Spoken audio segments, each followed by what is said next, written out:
یوه میاشت مخکې دی اوبر شرکت کې ټکسي چلوونکی و خو اوس چې راسي مړي ټولوي. زما لومړۍ ورځ ډېره ویرونکې وه. د مړو شمېر ډېر و، سخته ډېر. ما نه شو شمېرلی چې څو، خو ډېر لوړ.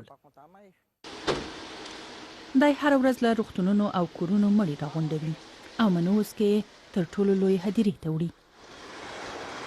دلته هر څه ډېر ژر بدل شول.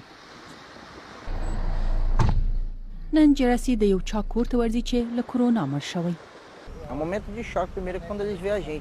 کله چې دوی موږ وویني هیښ شي، موږ سره چې دا هر څه وویني، بیا نو موږ هڅه کوو چې لږ یې ارامه کړو. 80 کلن مانویل مارتینز د سیلوا دغه ورځ ومړ. د کورونا ویروس د ازمایښت پایله مثبته وه. جنازه یې ونه شوه او مړی مستقیما هدیرې ته ویول شو. یوازې د کورنۍ 2 غړو ته اجازه ورکړل شوې وه چې ورسره وي. د کورونا پر مهال مخه ښه سخته ده. د برازیل مناوس سيمه اوس مهال له کورونا د مړو شویو تر ټولو لوړ شمېر لري.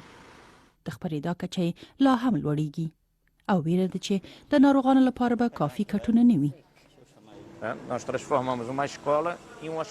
موږ یو ښوونځی د تقاضا د لوړوالي له امله په روغتون بدل کړ، ځکه چې نورو روغتونونو ظرفیت نه درلود او له ستونزو سره مخامخ ول. کله چې یو کټ تشیږي نو ژر نوي ناروغ ته ورکول کیږي. ډېری دا ناروغان له بهر سیمو مناوس ته راوړل کیږي. یوازې پلازمینه کې د جدي پالنې برخه کې کټونه شته. 4 میلیونه نفوس ته له 500 نه کم کټونه دي. جراسي د ورځې په پای کې باید خپل موټر، بوټونه او جامې ټولې پاکې کړي. دای قوانین په کلکه پلي کوي، خو اندېښمن دی چې نور یې دومره پروا نه کوي.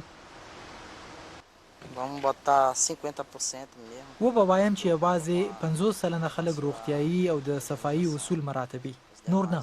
دوی ټول فکر کوي دا یو سیاسي وسله ده، خو داسې نه ده. دا هر څه رښتیا دي. د ده په څېر ډېری برازیلیان د دې ناروغۍ تر ټولو سخت حالت ته چې را روان دی اندېښمن دي او انتظار یې کوي.